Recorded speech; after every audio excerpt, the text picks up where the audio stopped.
اور کوئی آدمی MP کی بن جائے وہ کیوں جائے, کوئی چھوڑے جی, گھر بیٹھتے ہیں. کیا حال نظر آ رہا ہے آپ کو اس وقت؟ میں سمجھتا ہوں کہ اس کا حل تو بہرحال جمہوریت ہی ہے.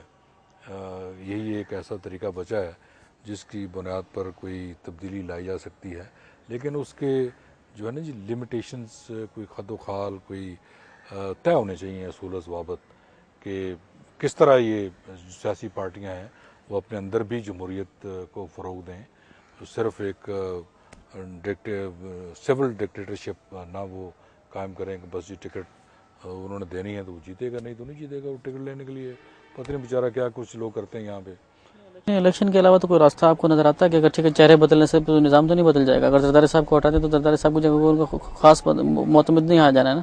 بس جی اگر اس طرح کوئی صورتحال بنتی ہے کہ پھر جب دیکھیں نا پانی بہت زیادہ رکاوٹ اگر کھڑی کر دیتے ہیں نا, پیچھے پانی آ رہا ہوتا ہے, پھر وہ خود کوئی نہ کوئی راستہ بنا لیتا ہے. پھر اسے کوئی راستہ دیا نہیں جاتا ہے کہ جناب آپ نے اسی راستے سے گزرا ہے, پھر اس کا اپنا راستہ ہوتا ہے. پھر وہ انقلاب ہوتا ہے, وہ انتخاب ہوتا ہے, وہ کیا ہوتا ہے. پھر پریڈکٹیبل نہیں ہے یہ چیز کہ میں پریڈکٹ کر سکوں کہ جی یہ اپنے اس طرح معاملہ حل ہو جائے گا, یہ ممکن نہیں ہے. بہرحال حل اسی صورت میں ہی نکل سکتا ہے جب لوگوں کو جو موجودہ آئین ہے جس پہ وہ متفق ہیں اس میں دیے ہوئے حقوق ان کو ملنے چاہیے, جو بھی گورنمنٹ دے. اور اگر جمہوریت گورنمنٹ دے گی تو ویل اینڈ گڈ, اگر نہیں دے گی تو لوگوں کو اب اس سے کوئی دلچسپی نہیں رہی ہے کہ جمہوریت رہتی ہے نہیں رہتی ہے. صاحب میں آپ کو بات بتا دوں, لوگ کہتے ہیں جی مجھے آٹا ملنا چاہیے, مجھے چینی ملنی چاہیے, مجھے پانی ملنا چاہیے, میرے اسکول کے بچوں کی فیس کو پورا ہونا چاہیے, مجھے روزگار ملنا چاہیے, مجھے امن ملنا چاہیے. یہ چیزیں ان کو لیے ریکوائرڈ, اگر وہ نہیں ملتی ہیں تو چہرے بدلنا ہے کہ جناب اس مرتبہ یہ آ گیا ہے, دوسری مرتبہ دوسرا آ جائے گا, تیسری مرتبہ چوتھا, اس کو ان کو تو کوئی فائدہ نہیں ہے. عام آدمی تو میں سمجھتا ہوں جمہوریت کے ثمرات اس تک نہیں پہنچے ہیں, یہ انفارچونیٹ ہے. حکومت کی جانب سے آغاز حقوق بلوچستان پیکیج کا اناؤنسمنٹ کیا گیا, لیکن بلوچ عوام نے اور بلوچستان کی جو پارٹیاں ہیں انہوں نے تو اس کو مسترد کر دیا. آپ کس طرح دیکھتے ہیں؟ لیکن ایک تو یہ جو پارٹیوں کی تعریف ہے نا, اس کو بھی ہونا چاہیے.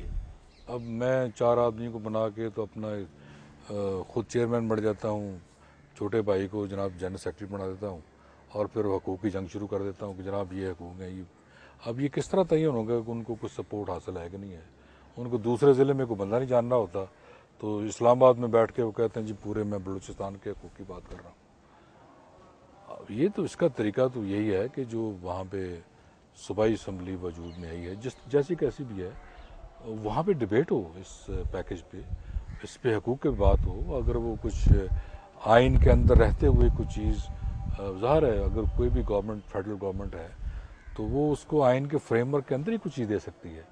آپ کس نظر سے دیکھتے ہیں اس پیکیج کو؟ میں تو سمجھتا ہوں کہ یہ پیکیج جتنا بھی ان کو دیا گیا, اگر وہ جینولی کچھ کر دیا جاتا, دے دیا جاتا, زیادہ بہتر تھا کہ ان سے ایک وسیع مشاورت ہوتی. اس کے بعد پھر بیٹھ کے کوئی بات, ان کی بھی بات سنی جاتی, اپنی بھی بات کی جاتی, اس میں کوئی کنسیسن ڈیولپ ہوتا تو اس کو ایک پبلک سپورٹ بھی حاصل ہوتی بلوچستان کے اندر سے بھی کہ ٹھیک ہے جی یہ وہ مطالبے ہیں جو ہمارے پورے ہو گئے ہیں. اب اگر اپنے یک طرفہ طور پہ اعلان کر دیا ہے تو ہر آدمی کے ڈیزائن مختلف ہیں. وہاں پہ ایک انٹرنیشنل انٹرسٹ کی گیم کی وہ جاری ہے, جنگ لڑی جا رہی ہے. کوئی گوادر پورٹ بننے نہیں دے رہا چاہتا, کوئی وہاں پہ تیل نہیں نکالنے دینا چاہ رہا, کوئی وہاں پہ سینتک پروجیکٹ کو پورا نہیں ہونے دینا چاہ رہا, کوئی وہاں پہ جو منرلز ہیں ان کو ایکسیکٹ نہیں کرنے دینا چاہ رہا ہے. تو یہ سب کے انٹرنیشنل وہاں پہ انٹرسٹ ہیں. وہ پھر ایک چیز کو کبھی آگے بڑھاتے ہیں, کبھی دوسرے کو آگے بڑھاتے ہیں, کبھی تیسرے کو بڑھا دیتے ہیں. تو وہاں پہ میں سمجھتا ہوں اس سے بلوچستان کے جو غریب آدمی ہیں وہ سفر کر رہے ہیں, جن کا جن وہ کو انگلینڈ میں بیٹھ سکتے ہیں, ان کو تو وہاں پہ کوئی حقوق حاصل نہیں ہے بلوچستان کے اندر کہ وہ اپنے بیٹے کو اسکول میں داخل کرا سکیں, وہاں پہ ان کو کوئی ہسپتال میسر کر سکیں. جتنی یہ انارکی وہاں پہ بڑھے گی اتنا ہی نقصان عام آدمی غریب بلوچ کا ہوگا.